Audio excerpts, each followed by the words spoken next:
C'était les titres de cette édition. Bonsoir à toutes et à tous. C'est cette semaine que toutes les composantes du pays ont présenté leurs vœux pour l'année nouvelle au chef de l'État. Et pour cette année, c'est le corps diplomatique et consulaire qui a clos le ballet républicain. Occasion pour l'ensemble des ambassadeurs et représentants d'organismes internationaux d'exprimer leur admiration et satisfaction pour les succès enregistrés par notre pays ces dernières années dans plusieurs domaines. De son côté, dans sa réponse, le président de la République a exprimé la gratitude de tout le peuple togolais à ces hommes et femmes qui, par le biais de leurs institutions et pays, accompagnent toujours le Togo dans sa dynamique de développement. Un développement qui n'est qu'à son début et qui devra s'étendre dans tous les domaines, comme celui de la diplomatie qui entre dans une nouvelle ère pour le Togo, comme nous le rappelle Joseph Améga. Dans sa vision de construire le Togo émergent, le président de la République, Faure Gnassingbé, a défini de nouvelles orientations dans tous les secteurs. En prenant le cas de la diplomatie togolaise, elle est passée du schéma classique de représentation au rôle de vecteur du développement. La nouvelle orientation de la politique étrangère du Togo engage la diplomatie à renforcer son action, ce qui appelle à imprimer une approche à caractère prioritairement économique, audacieuse, capable de mobiliser les énergies pour développer les partenariats, attirer l'investissement, promouvoir l'attractivité du pays et intensifier les échanges extérieurs.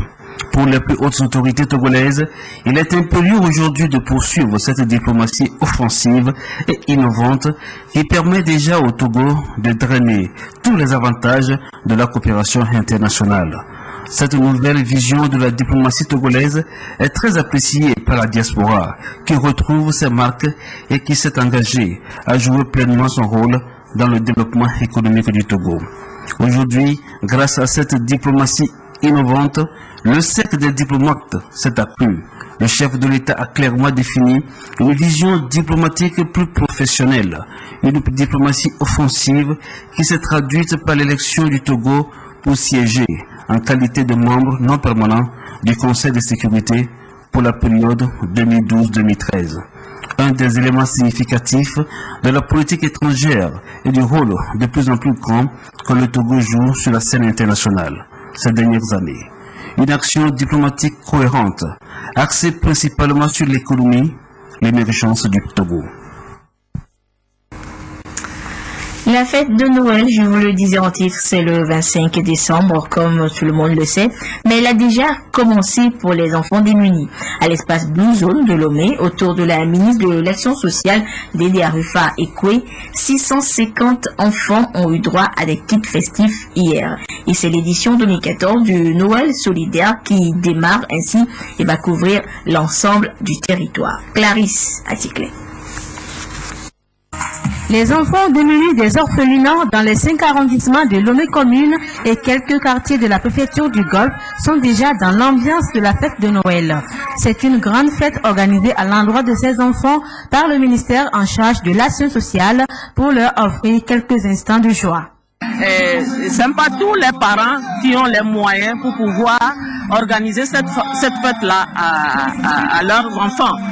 Donc, le ministère apporte les moyens et le matériel qu'il faut pour pouvoir couvrir, pour pouvoir apporter le minimum à ces enfants démunis à travers ces centres et ces orphelinats. Au total, 650 enfants ont eu droit à des kits composés de repas, de boissons et de jouets. L'opération est dénommée Noël solidaire aux orphelins et aux enfants démunis, initiée par le ministère de l'Action sociale à travers l'Agence de solidarité nationale et appuyée par les partenaires. À travers ce projet Noël solidaire, nous travaillons à mettre en œuvre la vision du président de la République, son Excellence M. Faure Gnassingbé, vision qui est celle de la protection et de la promotion des enfants. L'opération Noël solidaire aux orphelins et aux enfants démunis prend aussi en compte les enfants de l'intérieur du pays. L'objectif est d'éviter chez ces enfants le sentiment d'exclusion pendant les fêtes en leur apportant un minimum de gaieté en ces moments où les enfants de Père Noël sont à l'honneur. Ambiance festive également dans la région des Savanes. Dans 3 centres de prise en charge des enfants démunis, le sourire était sur chaque visage grâce à un don du chef de l'État remis aux bénéficiaires par les responsables de la nouvelle jeunesse pour le soutien au président Faure. Le compte rendu avec Désiré Aloy depuis Dapan. Ils sont les enfants orphelins du centre Vivre dans l'Espérance à Dapan, tout joyeux comme leurs camarades du village d'enfants SOS. Ils sont sûrs d'être dans la jouissance de Noël, fête de la nativité. Même ambiance au centre d'Oncorion de Bombouaka à Kandouaré. Toute cette joie est pour cause. Le chef de l'État, Faure Nazimé, leur a apporté assistance avec les vivres et non-vivres à travers la nouvelle jeunesse pour le soutien au président Faure. Pour moi, c'est toujours une grande joie que le président se rappelle toujours des enfants orphelins. À la veille de Noël et de la bonne année, c'est une très belle action qui montre aux enfants qui ne sont pas oubliés. Au nom de tous les enfants du centre d'Onorion, je tiens à dire sincèrement merci au président Faure. Avec ce soutien du président de la République, tous ces enfants démunis sont aussi dans la gaieté. Nous sommes passés dans différents centres qui regorgent des enfants pour leur transmettre d'abord les souhaits de joyeux Noël du président de la République et surtout de mettre à leur disposition les vivres et les non-vivres, ce qui pourra les permettre de passer de très bons temps de Noël et de fin d'année. Le président de la République manifeste ainsi sa générosité envers les enfants nécessités de la région des Savanes. De bonnes volontés peuvent, à l'image de Faure Nazimé, mettre la joie dans le cœur de ces enfants qui sont dans le besoin pour s'épanouir.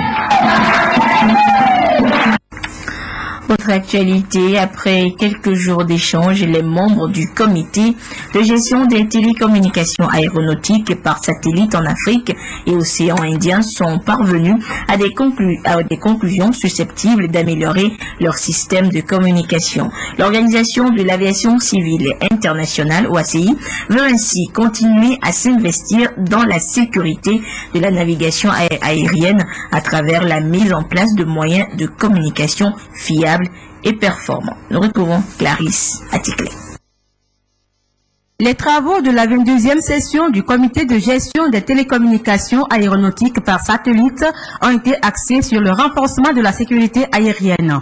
Les conclusions de cette rencontre sont relatives à la performance et à la fiabilité du réseau des télécommunications par satellite en Afrique et dans l'océan Indien et à la protection du spectre de la fréquence aéronautique. Nous avons adopté la dernière phase du processus d'audit du réseau, de manière à investiguer sur ses capacités, ses forces, ses faiblesses et pouvoir préparer le réseau de l'avenir. Ce réseau va être interconnecté avec d'autres réseaux sous-régionaux pour permettre d'offrir à ces réseaux sous-régionaux des passerelles qui vont permettre de fournir un système de télécommunication pour l'aviation civile internationale.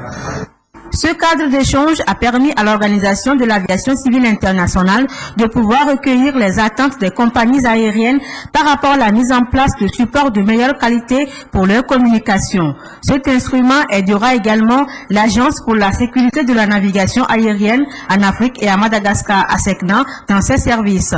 La 22e session du comité de gestion des réseaux de télécommunications par satellite s'est aussi attelée à la préparation de la conférence mondiale de radiocommunication prévue en novembre 2015 à Genève, en Suisse. Dans le processus de lutte contre la contrefaçon, la piraterie et la concurrence déloyale, une parade a été trouvée pour dissuader les contrevenants, la propriété intellectuelle. Et cette semaine, les acteurs nationaux et internationaux de cette lutte pour la préservation de l'innovation d'autrui se sont retrouvés à Lomé. L'idée était de mettre sur pied une feuille de route commune pour le respect de la propriété intellectuelle. Contrefaçon, concurrence déloyale et piraterie, des fléaux à éradiquer pour permettre aux auteurs des œuvres intellectuelles de vivre de leur métier. La mise en application des mesures de protection et de respect des droits de propriété intellectuelle constitue des moyens de lutte contre ces fléaux. À cette rencontre instituée par l'Organisation mondiale de la propriété intellectuelle, des discussions ont été menées sur la place que le Togo entend donner à ce système en vue de son développement. De la propriété intellectuelle vise à encourager la création, la gestion, la protection des actifs de propriété intellectuelle du pays en vue de son développement. Donc, comme je le disais, la propriété intellectuelle est un outil de développement et fort de ce constat, votre gouvernement a souhaité que cette réflexion soit menée au Togo. Des experts venus de la Suisse et du Cameroun ont plaidé pour la mise en place d'un plan stratégique de développement de la propriété intellectuelle. L'intégration de la propriété intellectuelle dans les secteurs compétitifs de l'économie du pays va accélérer le progrès économique, créer des richesses et réduire le chômage.